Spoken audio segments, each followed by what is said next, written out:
There we go. Hey guys, it's Lee. How are you doing? Didn't make a video in a little bit, so um, for whoever likes to watch these, sorry for that. I've just been so very busy.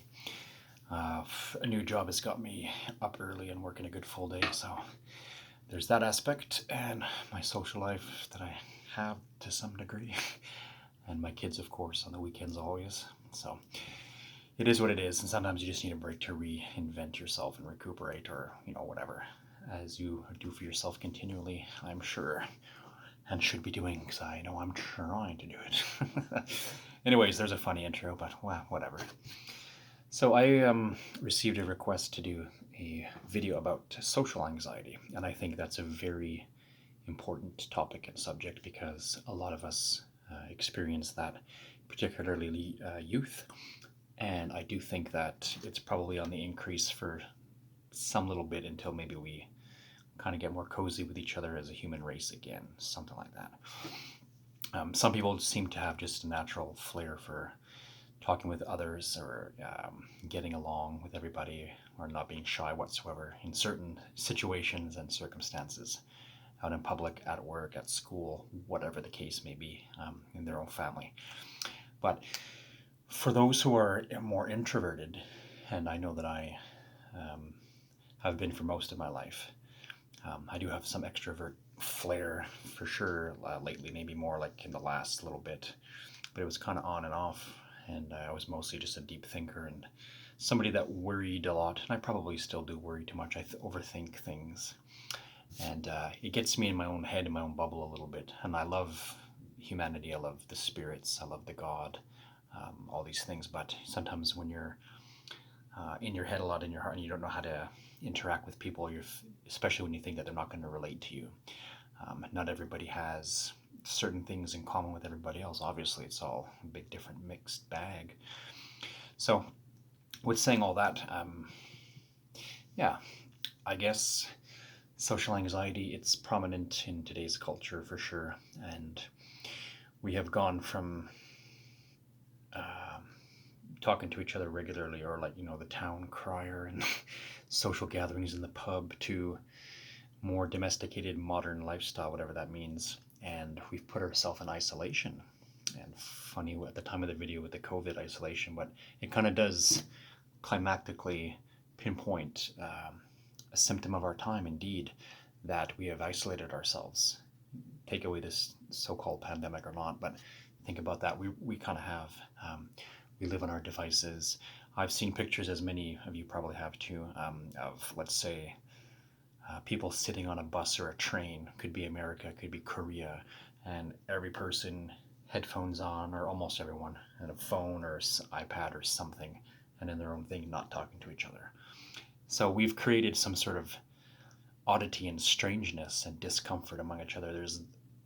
I guess it's based on fear and shyness and not wanting to like trespass into people's zones and have them do the same to us. But at the same time, we're a lot of the time dying for human connection and feeling just comfortable, not feeling as if there's a spotlight on you, and or strangeness, or you're feeling, especially if you're an empath like I am, and most of you watching, I'm sure you are, like you're feeling everybody's juju, everybody's vibes and emotions. You're picking up on things, subtleties, even like little reflections of their thoughts, even not necessarily words in your head, although that could happen.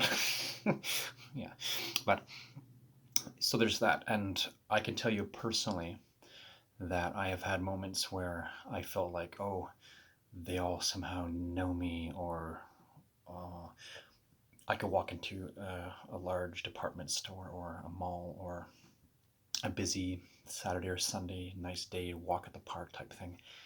And because I care for others, I think they might care for me. Not always true.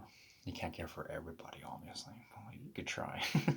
It's exhausting, but you know what I mean. Having a general love and compassion for people in general. But so yeah, sometimes you can feel a little bit awkward about that. So the first thing that I would suggest or recommend to anybody, if you're feeling anxious in any social setting, you have some social anxiety, I can speak a bit about it with some authority because I know what it's like on a personal, individual level.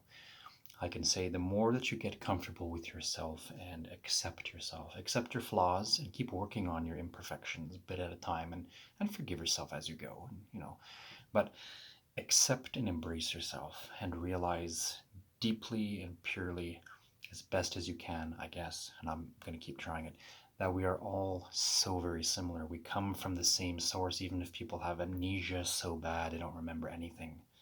They're in the body, which is a ticking clock, a few decades, and it's gone. But the amnesia is thick, and it needs to be this way. But if you can remember yourself and retract yourself and get comfortable, then you're going to feel that much better, at least when you go out. And there is a guarantee that whatever setting you might be in, unless it's something completely very genre specific and it's definitely not your thing whatsoever, okay, obviously you're not going to feel comfortable there, or you still might find a soulmate type or a friend in odd places. But in a general sense, if you're out and you're trying to overcome these things, well, just realize that there are so many people just like you, that many, many people feel the same way. It's sometimes hard not to, and I understand that. But we all integrally are the same thing, deep, deep down.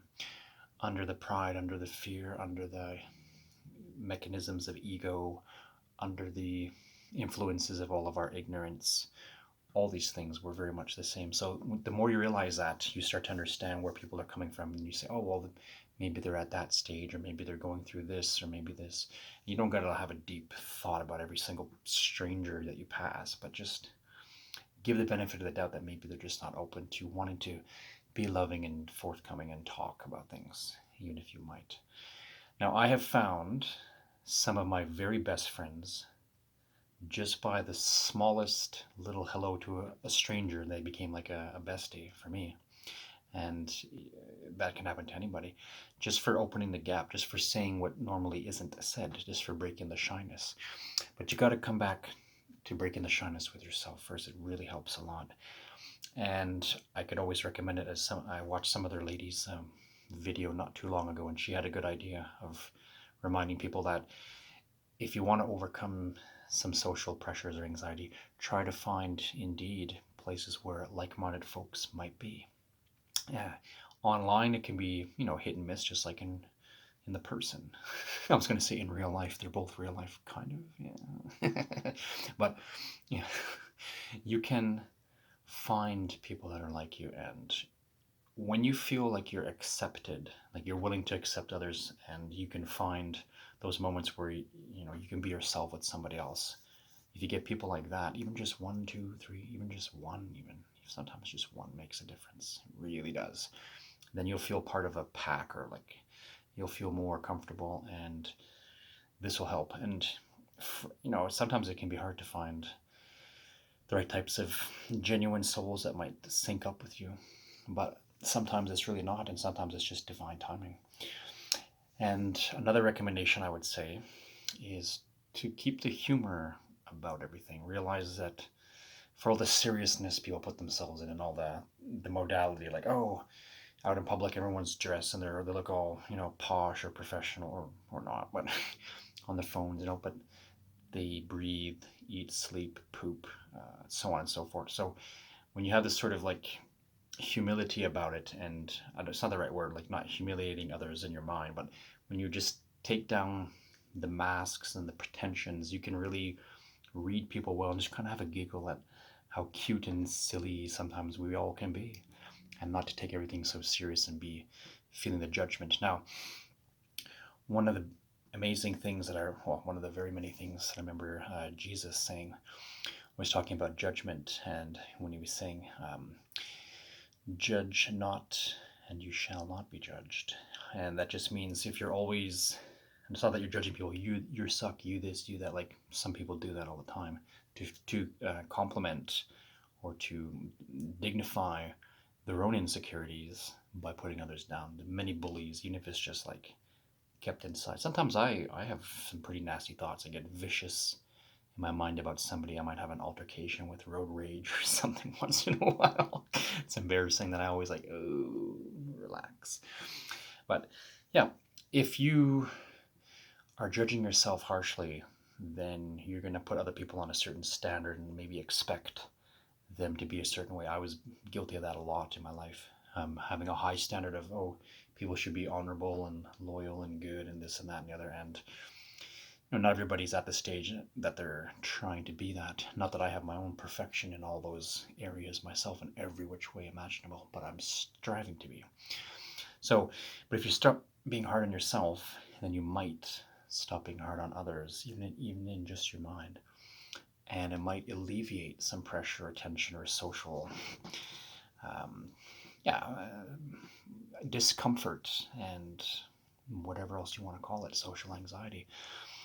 I would just say be real. And if you're being real with someone and you can tell that they're not being real back, or in a crowd, or if you're not just in the mood to be among people, then just don't. But also push your safety zone and your bubble, because oh my god, a little bit can do a lot.